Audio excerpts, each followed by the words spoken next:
What is happening, guys? Welcome to the Dynasty WarZone, the People's Dynasty podcast. On today's show, you know it, you love it. It is week 2 of the Dynasty stock report. Whose stock's going up? Whose stock's going down? I'll tell you whose stock's going up because he's back on the show with me. We've got the new schedule ironed out. He is my co-host. He is my boy. He is, in fact, the man of the hour and the man with the power. Jerry Sinclair, buddy, how you been? Good, man. I am absolutely fantastic. I am happy that we finally got to hammer this bad boy out. And we still get to watch football on our Sundays. So it's even better for us, selfishly. Low-key win. I'll be honest. It's been a low-key win. It's everybody. It's not just us as content creators or Dynasty gamers. It's everybody. And in the fall, it's like I ran into a buddy of mine the other day. He's like, hey, how's baseball going? How's everything going? It's like, you know what? I lie to myself every weekend and say, this is the weekend that it's going to slow down. Mm-hmm. But I also look at it as I don't ever want it to slow down. I like it when life is moving. I love the game of Dynasty Fantasy Football. We are through 2 weeks. We've learned a lot. We're going to share with you what we've learned. Just a quick reminder, we're a 2-channel show. So our boys, the Dynasty War Games, Jesse and Austin and Chad, they've been killing it for us. Dallas will be back soon. He just bought a house, renovating a house. You're going to see Dallas in the show later this evening. He's got a future Dynasty player that he'll be talking about in our series of covering upcoming rookies. But 2 YouTube channels, 2 podcast channels, however you're consuming. If you're watching us live right now, Jerry wearing a Detroit Tigers baseball cap, me wearing a LSU Tigers cap. Big cat night here on the Dynasty WarZone podcast. So if you're watching on YouTube, please subscribe to the Dynasty WarZone YouTube channel. Last time I asked, the good people of the Player Profiler family definitely supported us, and we super appreciate it. And then if you're listening on the podcast channel, if you're listening on the Player Profiler feed, hit pause as long as you're not driving a car. Slide over and subscribe to the Dynasty WarZone feed, because when we do bonus shows, we do other shows. You'll not miss any of that. One last shameless plug for the Juice. That's my gambling podcast. Had a good week last week. Went 3-1-1 on my pick'ems. The New York Giants tried to put me in the hospital for my survivor pick, but they got there. Doesn't matter how you get there, it's that you get there. And then the player props. I'm doing that live on the Player Profiler YouTube channel every Friday night. I just like to say around 10-ish. Sometimes we're a little early. Sometimes we're a little bit late. But that one's a live stream. It's a podcast on Saturday. It's called The Juice. If you live in a state or municipality where sports betting is legal, and we don't just talk betting, we talk contests, betting contests, pick'ems, all that fun stuff. And it's just an extra podcast. It's on Saturday. You're getting those chores done before college football starts. You want to watch Deion. You want to watch Bama. You want to watch Texas. You got to get that going, but there you go. So just a quick ad word. Of course, we got to take care of our sponsors. They take care of us, so we got to take care of them. And we have a new one tonight. Let's hear a word from our friends at Mojo. This episode brought to you by Mojo. Mojo is that player stock market. We love Mojo because we like making lifetime bets on players. You run out the clock on these guys. Mojo just rolled out a brand new fantasy platform. That's right. So now you can build a portfolio of player props. Oh, Jamar Chase, over 77.5. Oh, Kadarius Toney, under 15.5. Whatever the under is on Kadarius Toney, doesn't matter. You can just stack up the props in your portfolio. And the beauty is, once the Sunday games kick off, it's not over. It's not over until it's over with Mojo, because once those games kick off, you can then move in and out of positions. Let's say that you're well ahead of expectations. You can cash out. Let's say you're behind expectations. You're underwater. Well, you can double down. That's what makes Mojo so special, why they're different. Check it out. Go to the App Store, get the Mojo app, and use the promo code Underworld. The promo code Underworld gets you a 100% deposit match up to $100. So the promo code is Underworld, and they will match your deposit dollar for dollar. Go to Mojo, start building your portfolio, and then during the games, you can be a fantasy day trader. Woo. You got to admit the Podfather kills those reads. I mean, that's a good product, though. I mean, it really is. It really is a good product. You sound like you've used it. No, I mean, it's just like it's Robin Hood, but instead of the stock market, it's for fantasy. So it's sort of, I mean, if it's anything like I am at Robin Hood, that bitch is going to be in the red for a long time. But I'm sure some of you other smarter folks that listen to Randy. Well, there's a way. I've thought this through. When I found out Mojo was going to be a sponsor, I thought this through. How do we beat it? So here in a little bit, we're going to play a snippet from our boy Dallas. He's going to give us a guy that's in college, got a tight end tonight. He's going to break this tight end down, and we can go to Mojo and see if he's there. I know college players are in there. I've seen people sharing like their Caleb Williams or Shador Sanders or whoever. So I know they're in there. So then you listen to the really smart Devy guys like Ray Garvin, Nick Whalen, our boy Dallas. You start investing in some of these Devy guys now, right? Then next offseason, the really high stakes best ballers, Theo Grimminger, Dan Williamson, Billy Muzio, you follow those guys, and they're predicting the future of the guys who are going to have good, seasons. These guys that play super high stakes best ball in the winter, like late February, early March, when those guys are right, and they're right more often than they're wrong, if they say, hey, in 2024, I'm investing in whomever to bounce back or to break out. If you buy them, then their price should be low. It stands to reason their price is low. It goes up. So that's how you can relate your content to Mojo. You heard the man. The promo code is Underworld. Normally, I don't belabor the point on the sponsors, but this one's a really neat one, and I definitely recommend you check it out. So, Jerry, one spot that's never going to go away on the Dynasty WarZone, never, ever, never, ever, never, ever going to go away is good people, bad tweets. And I've got one. It's actually a good people, good tweet who tweeted a bad article. And the article was from Fantasy Pros, and it was about Bijan Robinson. Okay. And it says, Robinson has to deal with Smith's, referring to Arthur Smith's, infatuation for Tyler Algier and his idiotic deployment of every skill player in this offense. Now, I kind of helped blow up Aaron's tweet over the weekend. It was one of my more viral tweets. I'll just tell you this. It's like the old fable of the scorpion and the frog. The scorpion helps the frog across the street and then sets the frog down, and then he stabs him and kills him. And as the frog's dying, he looks up and he's like, why would you do that? And he's like, well, I'm a scorpion. And this is the same thing with Arthur Smith. As a fantasy analyst, you don't get to call a coach, a winning coach, by the way. By the way, Arthur Smith, 16-20 as a head coach, never had a stable quarterback. Never had a stable quarterback. He's worked through end of the line Matt Ryan. They tried Marcus Mariota into Desmond Ridder. Into Desmond Ridder, he's 16-20 as a professional head coach. And all of the and this is what drives me crazy about analysts. This is why this made this up. It's Fantasy Pros, what does not surprise me. Horrible. But to call him an idiot, you don't get to get mad at Arthur Smith. He told you last year who he was. And then you spent all summer, all off season, putting all these predictions together. Oh, it's going to be Kyle Pitts season and like Drake London season and Bijan to the moon. And then all of a sudden, Arthur Smith is exactly who he told you he was. And now you're mad? He's an idiot? I don't think so. That isn't how it works, because his coaching style, which hasn't changed, doesn't fit your fantasy narrative, which you tried to change.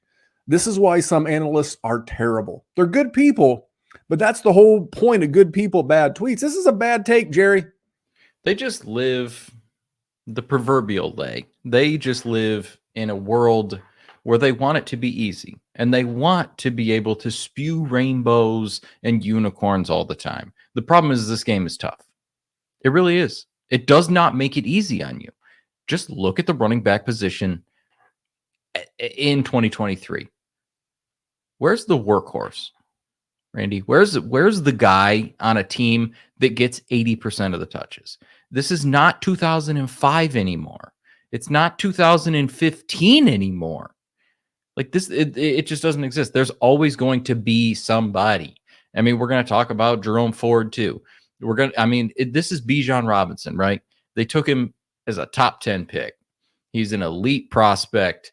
He was going to be the savior. He's not going to get all of the touches. There's always going to be someone else. And Tyler Algier was, effective enough. Respectable. You don't want Bijan to die. Well, if you took him in the top 10, you want the man to play for an extended amount of time. It's wild. The Podfather coined this term a couple of years ago. I heard it before we ever started simulcasting on Player Profiler's channel. He called it a meat shield. Tyler Algier is the meat shield, so Bijan Robinson doesn't go the way of other running backs who gets hurt. They're going to run the ball a lot. They're going to play defense. They're going to run the ball, and that's going to include Tyler Algier. It is what it is. Who do you think was the person who really made Derrick Henry relevant? Not that Derrick Henry wasn't good, but I think it was Malarkey. Mike Malarkey was the head coach and the play caller before Arthur Smith. He didn't use Derrick Henry efficiently. He didn't use him well. This is who Arthur Smith is. It's who he was as an offensive coordinator. This is who he is as a head coach. And for you to call him an idiot because he doesn't support your narrative, you're a butthead. You're just a flat out butthead. Such an underrated diss on somebody. It is. You're dusty. That's another good diss. But so I will just leave this on this. If you can't see that this is who Arthur Smith is, you're lying to yourself. Right. As a fantasy and a dynasty analyst, if you can't see this is who Arthur Smith is, you're lying to your consumer. You are lying to them. This is who Arthur Smith is. Listen to him. So that is good people, bad tweets. I don't have Dana White, but I do have one because this one had me fired up a little bit. I got a different sound drop tonight.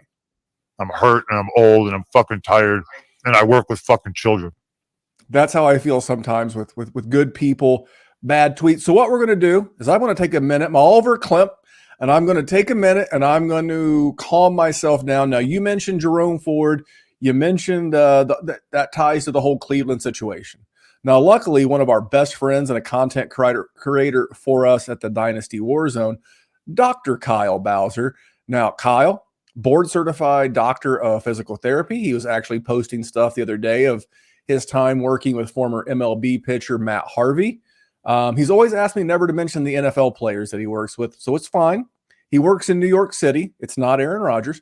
But we're going to hear a word from Dr. Kyle, and I'm going to take a break for a second.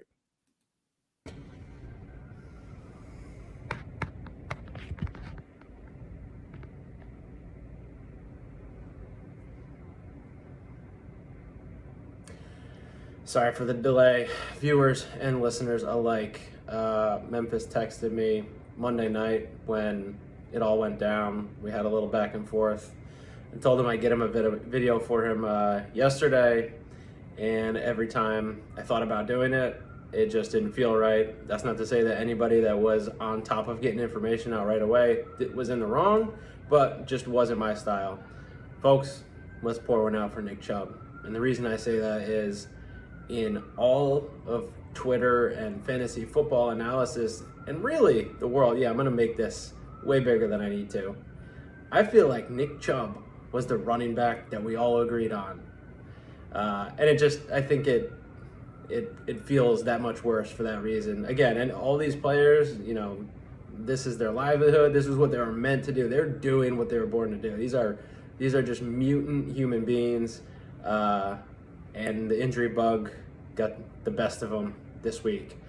That being said, let's all pour one out for Nick Chubb. Unfortunately for me, I am going to be completely out in Dynasty. Obviously redraft, that's, don't even bother throwing him on the IR. That's a waste of an IR spot.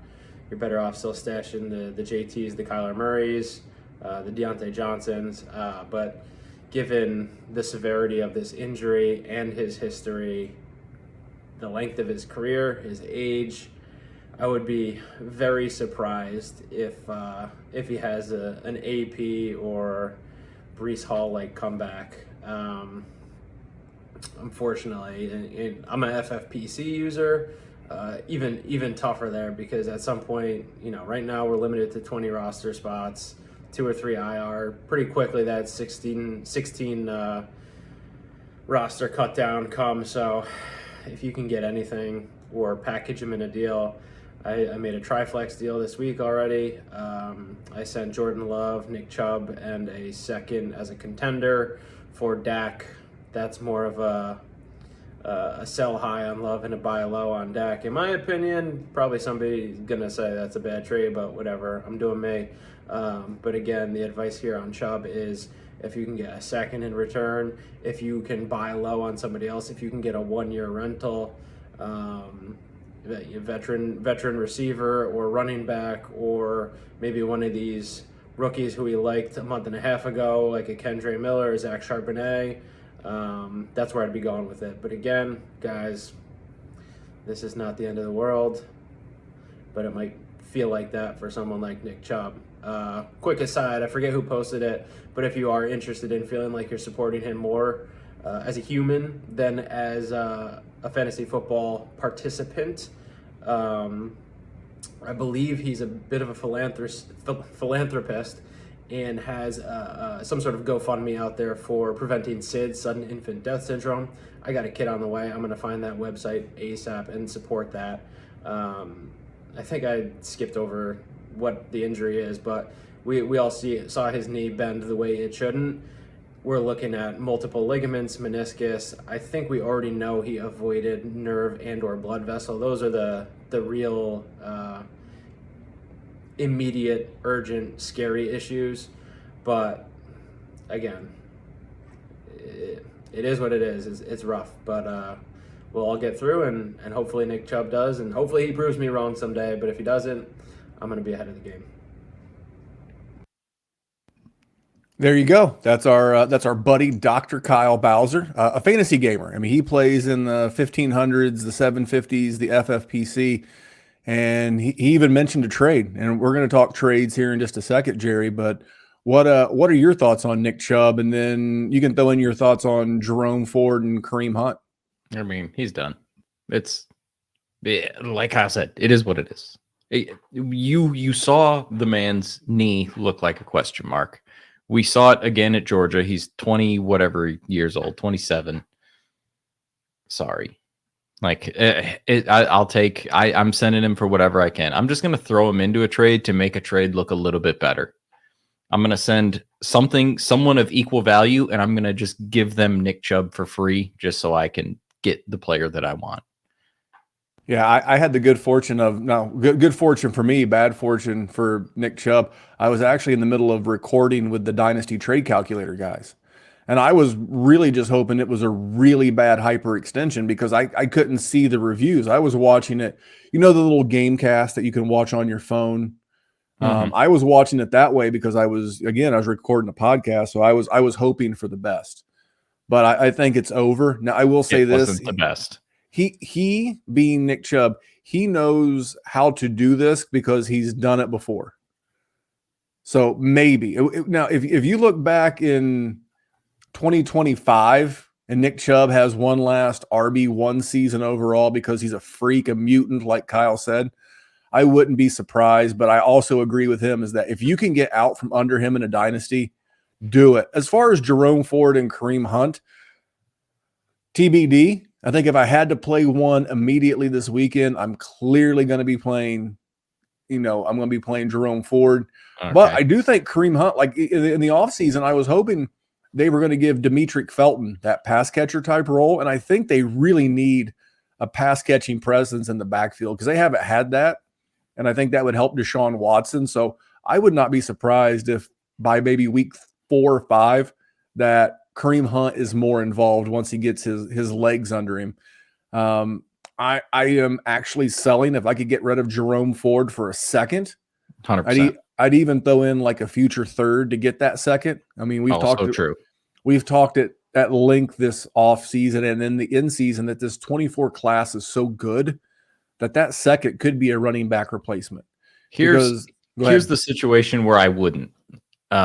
It just in a vacuum, I'm going to do it. There's your narrative. But if I have JT, right? Because I don't know what the fuck JT is going to do. It seems like he's probably going to play and he probably should play, but I'm a little scared still. I'm going to hold a little bit. I don't know exactly what's going on with Austin Eckler because it seems like he's still missing practices and I need a running back. And if I've got players, I was wrong on a couple guys, Randy. Believe it or not, the unpopular running backs, they were unpopular for a reason, and I have eaten a little bit of crow on it. If I've got Najee Harris, if I've got Miles Sanders, I'm probably just going to hold on to Jerome Ford because I would rather have 2 $5 scratch offs than 1 $5 scratch off.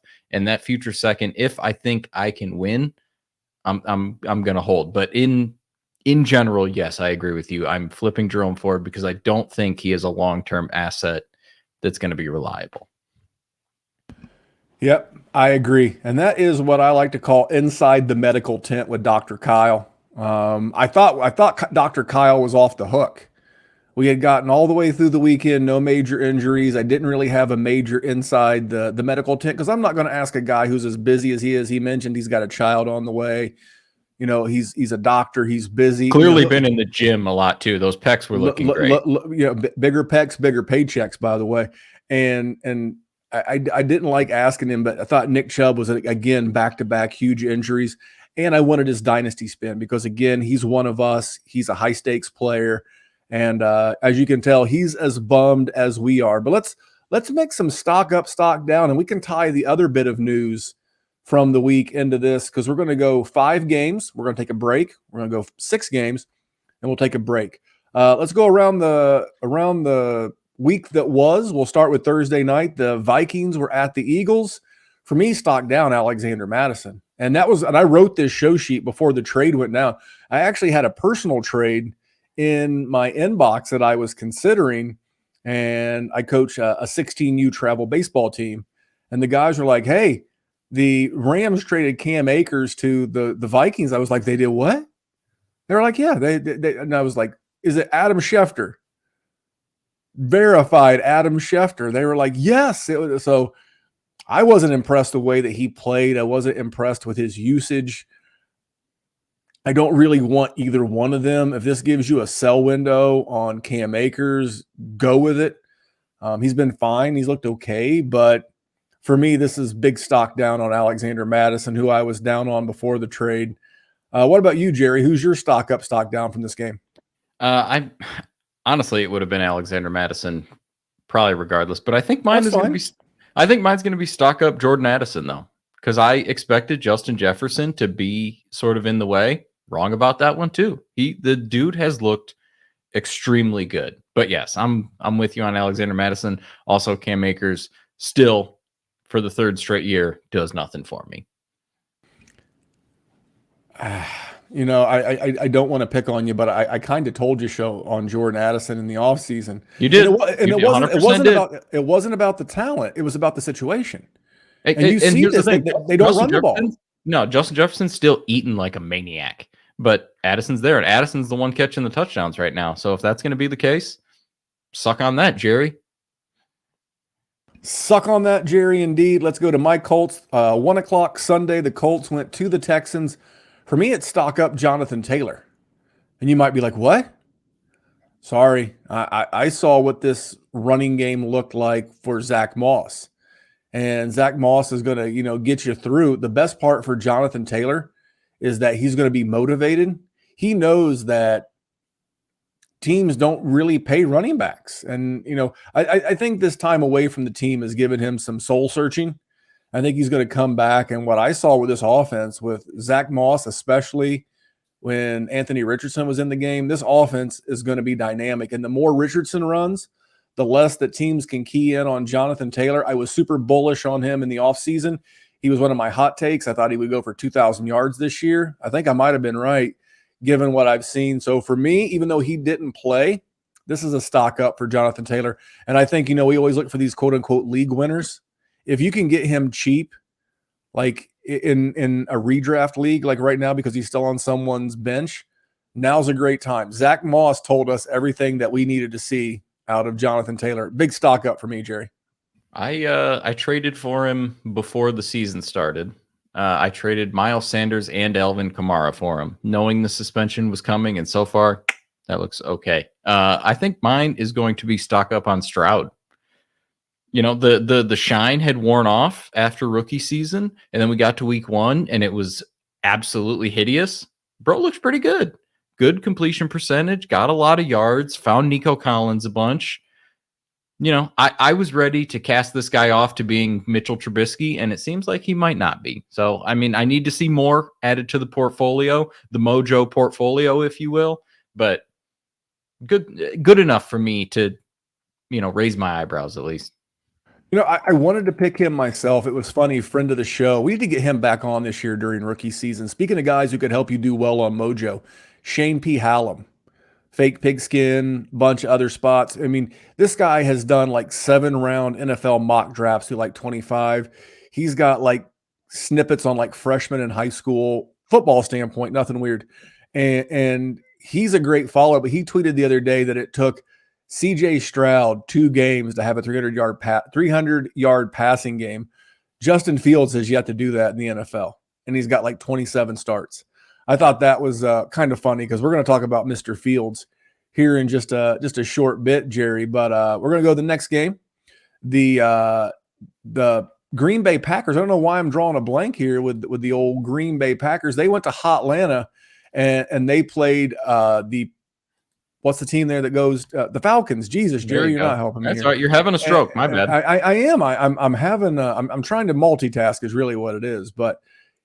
Jaden Reed, that's my stock up guy.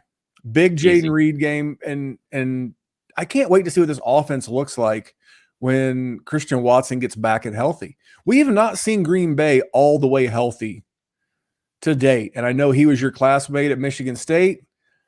I think he may take the wide receiver 1 chair in this group and may never give it back. So for me, I got a little tongue-tied there, but my guy, Jaden Reed.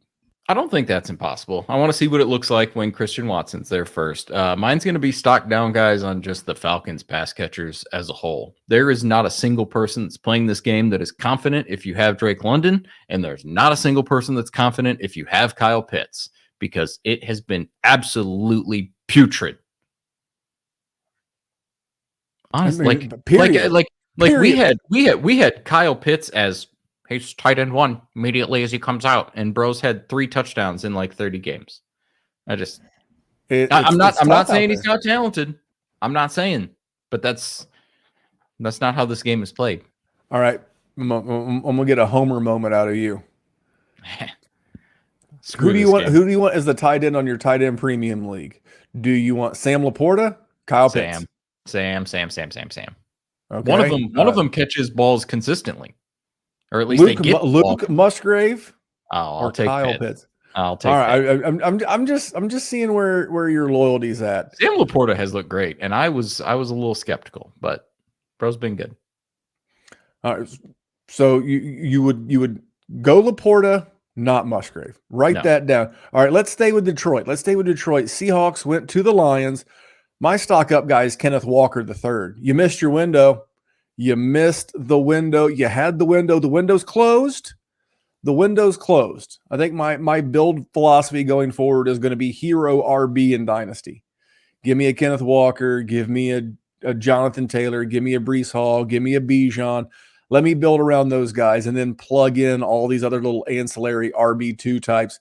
You missed your window. Big stock up on Kenneth Walker. As long as he stays healthy, 2 weeks in a row, not only is he getting the majority of the touches, he's getting a big majority of the touches. So big stock up for me on Kenneth Walker. If you bought cheap in the offseason, congratulations.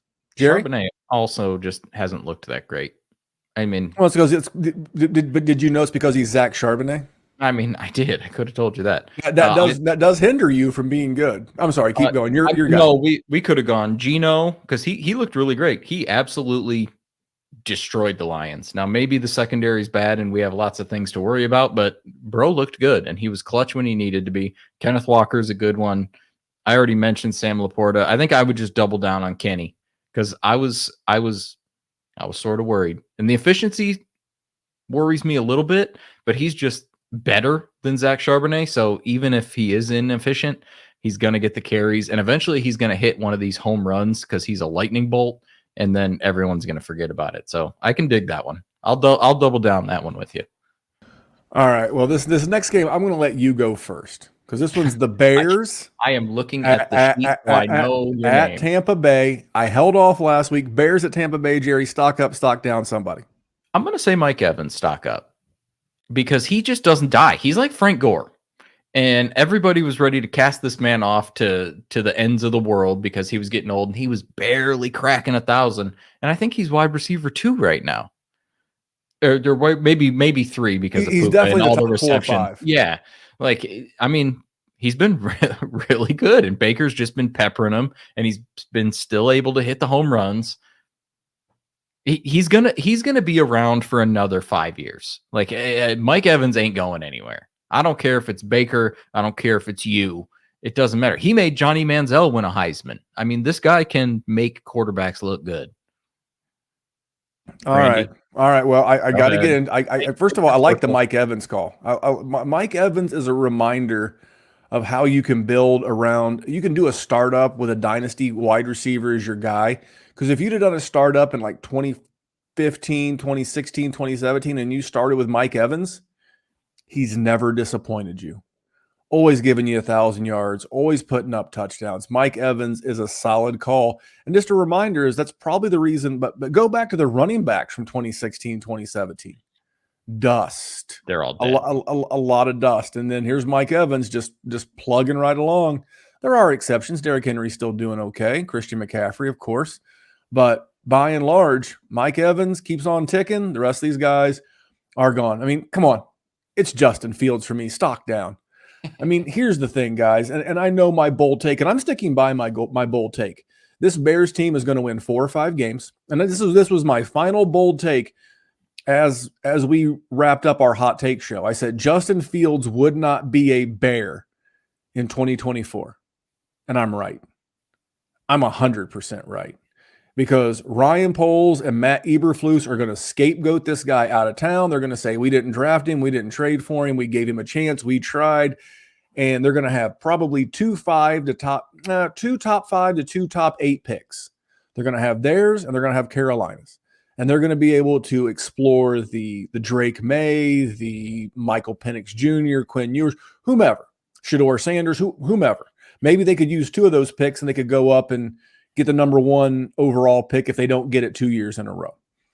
And this is not me victory lapping on Justin Fields. I didn't do it last week, and I don't feel right because, well, not really. Who I'm victory lapping on is the people who just won't listen. They just won't listen. And you know what? I'm guilty. I used to be this person. I didn't want to listen when I didn't want to realize Sam Darnold was a bust. I didn't want to listen when I was told Carson Wentz was a bust. Nobody wanted to listen to me when I said Baker Mayfield was a bust. Guys, we're not 4 games into this guy's career. He's 5-22 as a starter. 5-22. He's never had a 300-yard passing game. He's got 25 career touchdowns and 24 career interceptions. He's been sacked 101 times. We saw the video clips, and just like with Baker Mayfield, I got so much of a beat down. Oh, you don't know what you're talking. Guys, the evidence is irrefutable. So here's what I'm going to end it, and then we're going to get a quick word from our boy Dallas. See, I'm not a monster. I'm just ahead of the curve. I'm just ahead of the curve on Justin Fields. All right. Now, this is our boy Dallas. Dallas does the rookie rundown for us. You can find that on the Dynasty WarZone podcast and YouTube channel. He has been on a bit of a hiatus. He has bought a home and had to flip it and get it ready to inhabit. And he's getting ready to go on a vacation. So full-length shows coming out soon. But until then, here's Dallas with a little word on a tight end for us. Hello and welcome to this week's episode of the Prospect Premonition. As always, I'm your host, Dallas. You can find me on all social medias at Salad Galore. That is Dallas spelled backwards with the double L, Galore. And guys, it's great to be back here with you to talk some prospects of the future. As always, on Prospect Premonition, I look into my crystal ball and I find the nitty-gritty details for some under-the-radar players that you may not have heard yet that will be destined to be in your dynasty lineups in years to come. And today is a fun little nugget from me. Being from Kansas State University, my alma mater, it is always exciting when I get to talk about a prospect. And there is a tight end by the name of Ben Sinnott. that I have seen in my crystal ball being a success at the next level, fitting a mold that is ideal and needed, both in dynasty leagues and on actual NFL rosters. Now, Mr. Benson, out of the Kansas State University, comes in at a solid and respectable 6'4.5", 245 pounds, average, solid size. He is thick and he moves people off the ball. His blocking is one of the best aspects of him. And I know what you're saying, Dallas. You're coming at me with a fantasy / dynasty tight end that you said blocking first. Well, he's physical as hell, guys, and that's great. But that's not the best part of his game. He is constantly used in a creative halfback, split back role at the tight end position. He is a true move tight end, and he is constantly getting involved downfield. He is K-State's security blanket on passing downs. Ever since they lost a couple of players, i.e. Deuce Vaughn and Malik Knowles last year, they've been looking to kind of fill the role a little bit, specifically in the red zone. And a guy like Benson is who's been doing it for him. Through 3 games currently, he is totaling 3 touchdowns. He's just been really, really consistent. He has a game of 100 yards, a game of 78 yards. His average per play reception right now on the season is over 16, which is better than like half of FBS wide receivers. And the thing with Sinnott is his hands are just extremely smooth. And he's what I classify as a zone eater. He will destroy you if you're playing zone defense against him. You have to press jam him. As of right now, his biggest deficiency is his ability to be press jammed. And he kind of plays patty cake a little bit too long, which is surprising because a lot of the times he's getting press jammed at the line. It's by DBs that I know for a fact he can toss around like it's his job. He runs really smooth routes, innate feel, like I said, for where the DBs are, creating separation in zone. And as long as he's not being man pressed, he's very, very solid. He's just got soft, reliable hands. His cut in and out of breaks is super sharp. If you haven't seen him, I strongly suggest taking a gander at his game. As of right now, there's not a lot of holes in his game. He's been a consistent producer. Granted, it has been at the Big 12 level, but he's a guy that over the last 2 years has really stepped in to be a versatile tight end. He's got the frame to work with it. A lot of the pundits out there that have dove into his tape will tell you probably the biggest question mark that we have is his long speed. But this year, he looks a lot faster than he did in prior years. I think that was kind of a concerted effort on his part to go in. And if he kind of bucks the trend of Kansas State stud players of staying all 4 years, I strongly expect him to come out in this coming year's class. He had drop issues his freshman year, hasn't been an issue since, has been pretty much the only thing on offense outside of the run game for Kansas State this year that has been good. And if you want some good tape, go and watch him versus Mizzou. It was a loss this past weekend, but let me tell you, he looked electric. He's just a really fun player, and he's a guy that's very much under the radar at the tight end position right now. I expect a lot of continued success this year from him as they try and basically grasp for straws on this offense, and just pay attention to him in and out of line. He runs a lot of routes from the slot, but he is an inline tight end that they move out on motion constantly.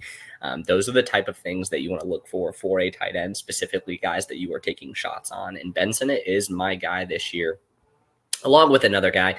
Technically, a guy in North Carolina is my true tight end Mans this year, but we'll get to him at a later date after he blows up.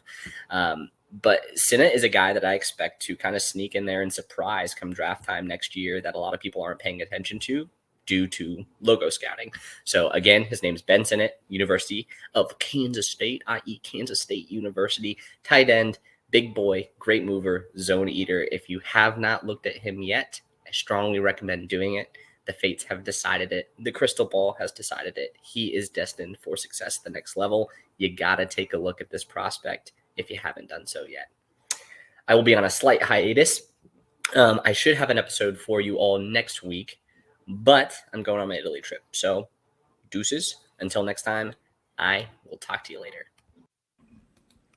All right, our man Dallas, Ben Sinnott. The last name is spelled Sinnott. Looking for someone on Mojo. Throw a couple of bucks. He's already had 2 5-reception games, 78-yarder, 100-yarder, 2 tutties. It's not bad, Jerry. Yeah, Dallas really missed an opportunity to say ciao there. You're going to Italy, bro. You got a ciao. Oh man, he did. He fumbled the chow bag, but I want to get into some more stock up, stock down. Cool. Chiefs went to the Jags. For me, it's stock down Travis Kelce. No kidding. Well, I mean, all good things come to an end. He's been so good for so long. It's like we forget that he's been in the league 11 years. And he's 33 years old. He'll be 34 next month in about 2 weeks as we record the show. And when the legs start to go, the leg injuries start to hit, unless you truly believe that you're contending, I'm moving him. Because I think this will, my prediction, bold prediction, this is the last year you'll be able to get a first plus for Travis Kelce. I'm not saying he's going to fall off a cliff. I think he'll push it as long as he can. We've seen his brother do that. But at some point, Father Time's undefeated. I know it's cliche, but like I said, he'll be 34 soon. I think he's technically a year younger than Gronk. And he's played all these games. He didn't look great last week. Now, in fairness, he didn't have much of a camp. He was coming off the injury. I get it. But you know how fickle dynasty gamers are, especially when it's not point scoring season. I'm just trying to be ahead of the curve. I think I'm stocked down on Travis Kelce, and I'm starting to move the shares. I think that's probably fair. The only issue would be is that most people that have him are in that absolute championship contending window.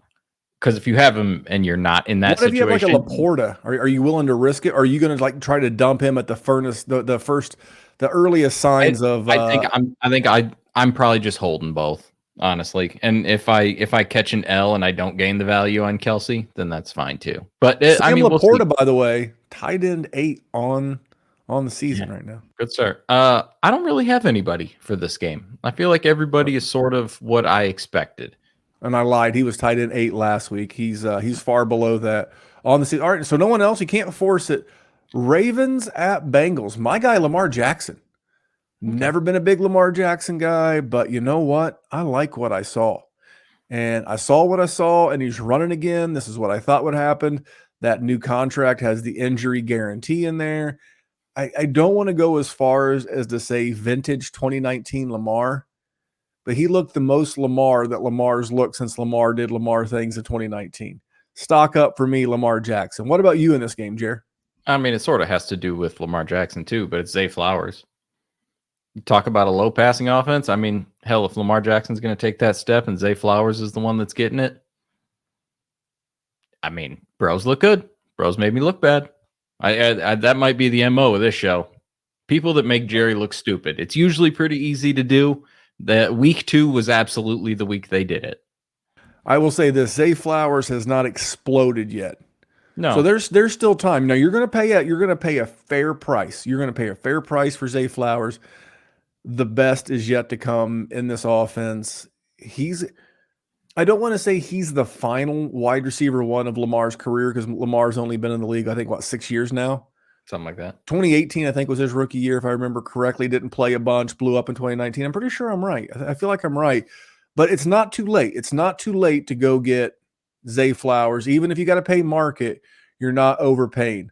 The Las Vegas Raiders went to Orchard Park and got the break speed off of him by the Buffalo Bills. And a guy that also is going to make Jerry look dumb that I'm a big fan of, James Cook.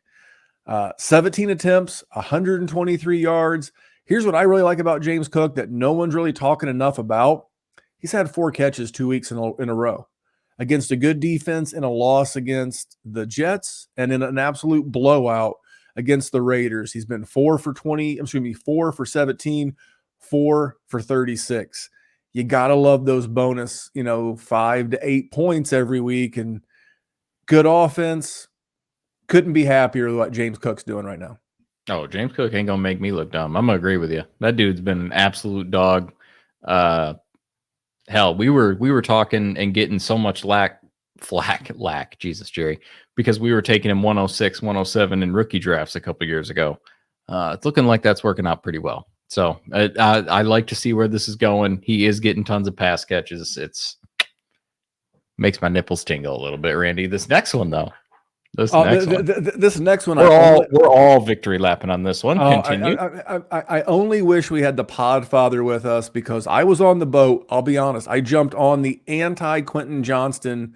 Okay, I'm sorry, I didn't set it up. Chargers at Titans, stock down Quentin Johnston. Yes. This is easy. This is easy. I mean, we said it. I mean, I said it all off season. The first time I said it was with former co-host of the show, John Sheps. He came on. I said, I do not like big wide receivers that play small. The Podfather talked about his butterfingers. He's just not it. And not like they haven't been throwing the ball. They've been throwing the ball a ton. And he's being outproduced, obviously, by Keenan Allen and Mike Williams, but he's similar statistics to Josh Palmer and then Gerald Everett. Is he like the sixth option when Austin Eckler comes back? I don't just not good. Just not good. My stock down, Quentin Johnston. Jerry, do you have another from this game? No, absolutely. Next game. Next game. One that I like quite a bit. Jets at the Cowboys. Jake Turd Ferguson. Now, we didn't know if it was going to be Luke Schoonemaker. We didn't know if it was going to be Turd Ferguson. We didn't know who the tight end was going to be. I was like, let me ask you a question real quick, Jerry. Have you heard a bunch from Dalton Schultz since he's been in Houston? Exactly. Okay. So, but it may not be a Dalton Schultz thing. It might be a whoever is the tight end in this offense thing. Because to me, from what it looks like in the games that I've watched, Dak has eyes for CeeDee Lamb. So much for last week being slightly concerned about CeeDee Lamb 11 catches later, but maybe it wasn't a Dalton Schultz thing. Maybe it's just whoever's wearing the tight end one helmet for the Dallas Cowboys. Absolutely love what I've seen from Jake Turd Ferguson. What about you in this game? Stock up, stock down? I like that one too. And you said we didn't know if it was going to be Luke or Jake. I believe a few months ago I said I would eat a flip-flop if Luke Schoonemaker ever ended up being dynasty relevant, and it looks like I will not have to eat that flip-flop. I think I'm going to say a little bit of a spicy one, and it's only a short-term spicy take, but it's Garrett Wilson. I know he made an unbelievable catch. I just don't think Zach Wilson is just going to be able to do what you want him to do. So if you can get something comparable and you can sell a shitload and get a comparable wide receiver plus a little bit of value, I think I would do it in the short term.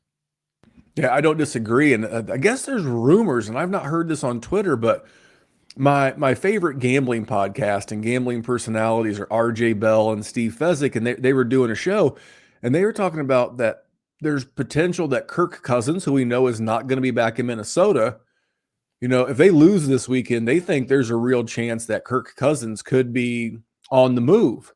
Makes sense, especially if in Minnesota you have no intention of re-signing him. So they did this futures parlay, knowing it's a long shot to hit, but that's why it pays so well. They were talking about betting Minnesota to finish last in the NFC North and the Jets to finish first in the AFC East as like a parlay, parlay those two events together. And I was like, I don't hate it. I would hate it for my Justin Jefferson shares, but absolutely. Because that's, like I said, that's part of the reason why I was up on Jordan Addison. Kirk Cousins is an above average NFL thrower of the football. He's just not so talented that he can carry that franchise to the finish line. So that's where the issue is for Captain Kirk, but we'll dive into that as it comes. Let's go with the first of the 4:00 games. The Washington Commandos went to Denver and beat the Broncos at home. And for me, I don't think we thought it was going to be this guy, but Brian Robinson. I did. Gotta be stock up. He's had 19 rush attempts. He's had 18 rush attempts. And here's the thing. He caught a touchdown pass. And then this past week, he caught 2 for 42 yards. He's adding into his ground game with a little something in the passing game. I could not have been more wrong, and I'm very happy to see a young man doing big things. So gotta say Brian Robinson's my stock up here, Jer. You have anything to add? That's a good one for sure. Marvin Mims. We are another Dynasty WarZone victory lap. That was my guy. At a second round rookie pick, absolutely pissing on the production of first round rookie pick Quentin Johnston. in 2 catches. I mean, two Didn't we just say that? absolutely monsters. Yeah, Didn't we say buddy. that? Did we say that? Hey, you know what?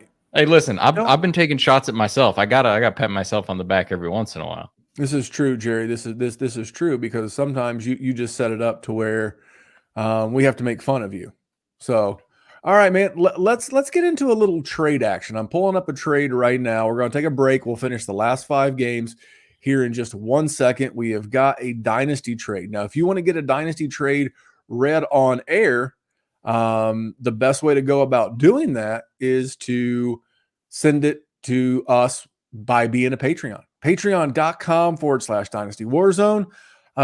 He was the first one in. So every Monday or Tuesday, as I'm putting the show sheet together, I go into our patron group chat and I'm like, hey, I need trades for the show and the patron bonus show. Not only are you part of said group chat, do a bonus show every week. In the off season, when we're not recording for the next day drop, we give the show early and ad free, one-on-one dynasty advice. It's all $5 a month in our Patreon, patreon.com/Dynasty WarZone. Aaron said, here's a non-exciting trade. I shipped Jerome Ford for Elijah Moore. Jerry, what do you think about in a dynasty league? Because it doesn't matter if it's tight end, premium, or super flex. This is just a running back for a wide receiver, both Cleveland Browns. What do you think? Do you want Jerome Ford or do you want Elijah Moore? I think I can get more for Jerome Ford. So I think if I was going to be offered Elijah Moore, I think I would probably wait. Long term, I'd rather have Elijah Moore. I just think his trade value currently, because I don't think Kareem Hunt's going to, I mean, granted, he's been in the system. Don't get me wrong. So he'll get some touches. But you're going to tell me that guy is NFL ready right now off the couch? I know he's been training, but Jerome Ford looked pretty damn good. So I'm guessing he is going to have another pretty big game. So I think his value is going to definitely go on the uptick. I think I could get a little bit more for him. First of all, I have no problem with this trade. Normally, I like a little context. Hey, who's contending? Who's whatever. But in this case, I'm totally fine with both sides of this. I think Jerome Ford, who you're going to want in point scoring season. And at some point, things are going to heat up a little bit for Cleveland. I know everybody's down on Deshaun, and he's not looked great. He has not looked. But I've seen some flashes, and Pittsburgh's a good defense. I saw a stat the other day that like there's something like 21-0 at home on Monday Night Football. That's wild. I mean, there's there's more context to the games. I mean, they played the Bengals in the rain. He did outplay Joe Burrow in that game, and then to play Pittsburgh on Monday night. I think we'll get a good opportunity to see that defense this weekend. They're playing Tennessee, and Tennessee's defense has looked okay, but we've seen guys like Keenan Allen light them up. We've seen I'm drawing a blank on their first game, but they got lit up twice. Oh, it was Chris Olave and Michael Thomas had a decent game against them. So we'll know more this weekend, but I have no problem, especially if it's, and I will add in the context of if you are a contender getting Jerome Ford and you're a rebuilder wanting to hold on to Elijah Mitchell, you guys probably did the right thing. So that was for our boy Aaron in our Patreon, patreon.com/Dynasty WarZone. So what we're going to do, we're going to take one last commercial break. We're going to run one more commercial timeout. We'll go into our final 5 stock ups, stock downs, and we'll get you the hell out of here. Let's take a quick word from the Injury Finder app. Hey, you're in your fantasy draft and someone says, hey, that guy's injury prone. I don't want him. And you're like, I don't know. I don't think you can predict injuries. Well, guess what? Now you can. Injury proneness is real. At Player Profiler, we have the data on these players, and it's all in the Injury Finder app. Their injury track record back through time, exactly where they were injured, how severe it is. We look at the BMI data, and we crunch it all together, and we give you probabilities that a player will miss multiple games this NFL season, as well as the complete database of NFL injuries and the ability to compare two players and look at their injury track record. The Injury Finder is powerful, and it's only $5. If it's worth it to have that peace of mind when you're drafting, go get it. I've always been very intrigued by the Injury Finder. It's $5. It's like that, it's like the patron. It's $5. I don't want to minimalize $5, but it's like It's 1 1/3 gallons of gas here in Indianapolis where I live. So You know what I don't want to minimize is his use of the megaphone into a And the microphone, and it didn't get super loud. The man is a true professional. I would have blown every single person's eardrums out had I tried that. Dude, the Podfather is the best when it comes to ad reads. I've never seen any better. All right, let's rock out these last 5 games. We'll get the hell out of here. Giants at the Cardinals. I mean, it's got to be stock down Saquon Barkley. Nothing against Barkley. He's going to miss this coming week's game, but this is it. You're always looking. You can't avoid injury in fantasy, guys. That's what the injury finder is all about. But investing highly as your RB1 in a guy like going into year 6.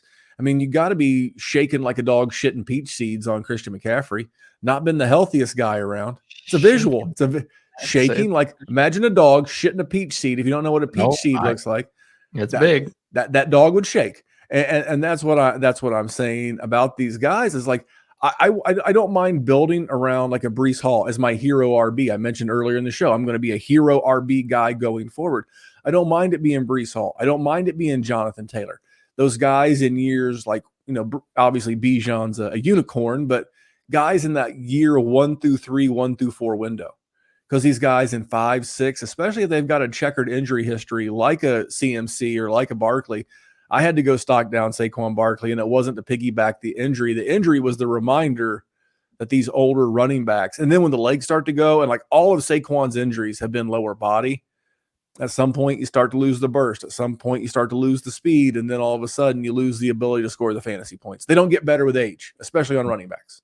No, and not that there's really anyone else you want to talk about on either one of these offenses, but so even if you were lying, it would still be Saquon Barkley, but you're not lying. It's stock down Saquon. I did like what I seen out of Trey McBride. Why the hell are you using Dusty's 35-year-old Zach Ertz? Give those useful touches to that young man. But that would make never mind. Niners at the Rams. I mean, it's got to be Kyron Williams, right? He's a guy that he was on a lot of my taxi squads, is all I'm going to say, because I liked him last year. I know he was slow. I know he was not super athletic. Now, he got hurt last year in camp and never really, quote unquote, cliche alert, got his legs under him. Because it's funny because he had a lower body injury. But he seems to be the guy, and he's going to be the guy there. And he's involved in the passing game. He's currently like your RB2 or 3 on the season. He's right there with Brian Robinson as the big breakout at the running back position. So it's got to be Kyron Williams, right? I mean, if we're going to ignore Puka Nacua, then yeah. But I'm actually going to take. But I'm actually not. I'm going to take Tutu Atwell. Stafford has looked good, so we can talk about stock up on him too. Everybody had him left for dead. He wasn't even drafted in redraft leagues, and he's looked pretty good.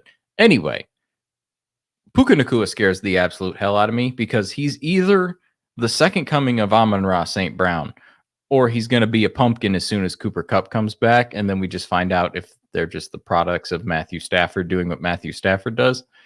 But Tutu Atwell, on the other hand, he's not. He has still been getting targeted a ton, and he's not going to be in that exact same role. So I sort of like him as a sneakier get, because Puka Nacua is going to cost you a shitload right now. That it's not even worth it for you to go. If you have him and you took him in the 4th round or whenever the hell you took him, or you got him on waivers, you're happy. You're not trading for him for sure. But Tutu, sneaky and cheaper. So a couple of things. You can't overstate what Nacua has been doing. It's unbelievable. He's been doing great. And here's the thing. I don't want to diminish what my man Cooper Kupp, because Cooper Kupp, when we started this show 6 years ago, that rookie class of 2017, I was on Cooper Kupp. Cooper Kupp has always been a favorite, but part of me has to start to understand he's a smart football player. He's a great route runner. He works incredibly hard. But how much of this do we have to attribute? Is it 20%? Is it 30% that we have to attribute to Sean Payton and the scheme of the offense? And now Puka, you're right. He's going to, I'm sorry. Thank you. But we're going to see Cooper Kupp come back, and he is going to, the king will reclaim his throne. The time to get Puka is after Cooper's back. He's getting his normal workload, and then all of a sudden Puka's not the new hotness, and you can swoop in the back door and try to get him. That's why you always want to talk to your partner before you swing in the back door. But Tutu Atwell that's why I like him, because he's still got like 200 yards in 2 games. But everybody's talking about Puka, so nobody cares about Tutu. And I think his role is pretty safe in that situation, even when Cooper Kupp comes back. So that's why he's my little sneaky get, because his value shouldn't change, or his production, shouldn't change a ton when Cooper Kupp comes back. And I think he might wind up causing me to not be as happy as I thought I was going to be with all of the Tyler Higbee that I had. I mean, Higbee's been fine. Yeah, I've got him too, so I feel you. I mean, Higbee's been okay. He's not been lights out. He had he's right there. He's tight end 19, not exactly killed it. All right. The Dolphins went to the Patriots. It's got to be stock up Hunter Henry. Yeah. We knew someone was going to be the wide receiver one. What if they want Hunter Henry to be their Travis Kelce? And so far, he's looked like it. He's the tight end 2 on the season, only behind former Lion. Notice the word former Lion, TJ Hawkinson. Henry's been on fire, and I don't think this is going anywhere. Also, nice to see, by the way, man, I hate being right all the time, except I don't. We talked about this in the offseason. I said when they brought in Bill O'Brien, I said that I thought that you could get poor man's version of Gronk and Aaron Hernandez out of Mike Gesicki and Hunter Henry. What do you know? Tight end 2, Hunter Henry. Tight end 12, Mike Gesicki. I'm telling you, because the wide receivers on this team are ass. So my stock up, Hunter Henry. Jerry, what about you? Nope, same thing. You're not going to get an argument. It's got to be. I mean, another guy that was left for dead. You got to like a tight end, a guy who's like the tight end 2 on his team, and he's averaging 4.5 targets per game. All right, Monday nighter. Let's go Saints at Panthers. How about Mike Evans? Talk about like Walmart version or bargain basement version of Mike Evans. What about Adam Thielen, the dinker and the dunker? I mean, he's just going to be check down. They're going to be bad. He wasn't fully healthy in camp. If he stays healthy, I'm not going to be shocked if we look back in a year and Adam Thielen had this weird 100-catch season. I think it's going to be good. So if you're looking for if you're in a deeper league and you're looking to add a guy who with bye weeks coming up, injuries are not done, and you're looking to add a cheap guy in a PPR league, you could probably do worse than Adam Thielen. I would tend to agree with you. My guy's going to be stocked down on Miles Sanders, who 3 weeks ago would have been a guy that I wanted on this offense. He's been gross. It's been gross, and it's going to continue to be gross. So I'm going to try and match him with somebody else, and I'm going to try and get a better flex. I wanted him because he was a cheap to acquire, and I could have a solid flex there. It's just not going to play out. I'm good on that. Already selling. I am mojoing. I am selling low so I don't go bankrupt. All right. Jerry's calling the floor. My guy, final game, Browns at Steelers. It's got to be stock up Jerome Ford.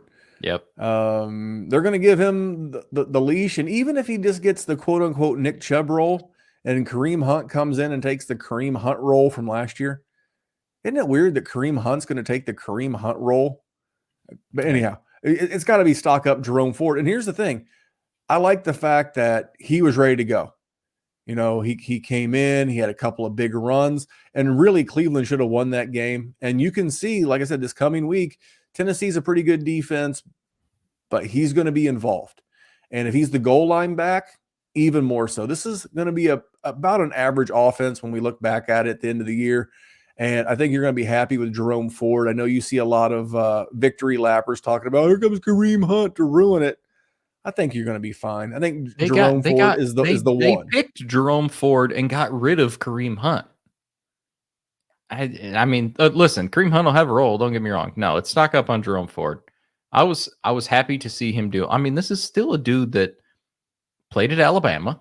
I mean, then he transferred, went to Cincinnati, got Cincinnati to the playoff.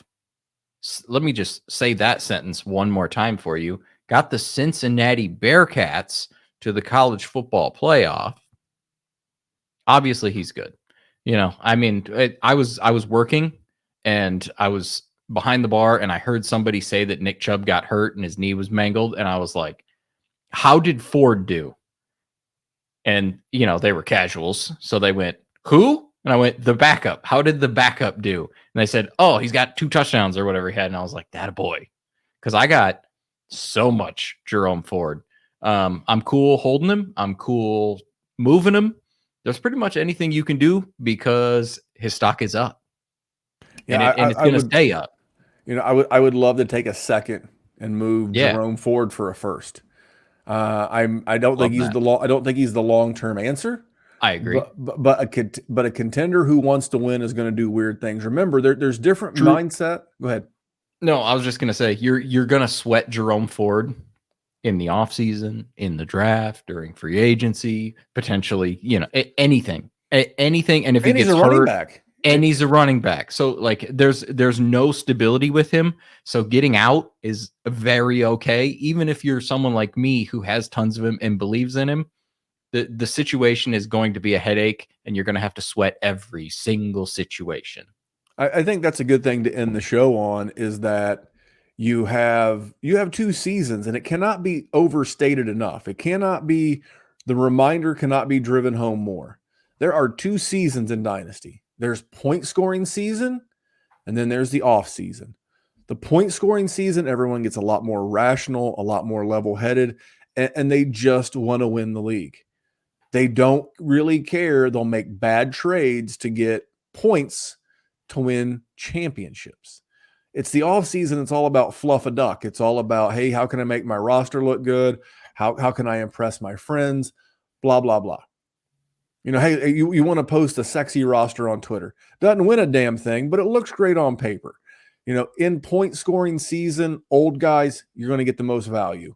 Mike Evans, Adam Thielen. I was like, Adam Thielen right now, I'm telling you, if he stays healthy, because he's an older fella, if he stays healthy, he scored 20 PPR points this week, the same amount as Devontae Adams. I'm not saying he's Devontae Adams, but I'm saying I would love a guy that if I thought I could get as my wide receiver 3 or 4 bye week fill-in, I thought there was a shot he's going to give me 10 to 20 points in a given week.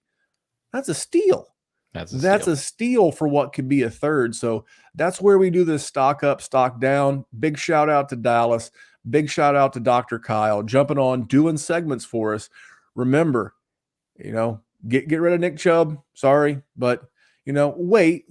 Hope springs eternal. Wait until the spring. He's had a couple of surgeries because he's going to require 2.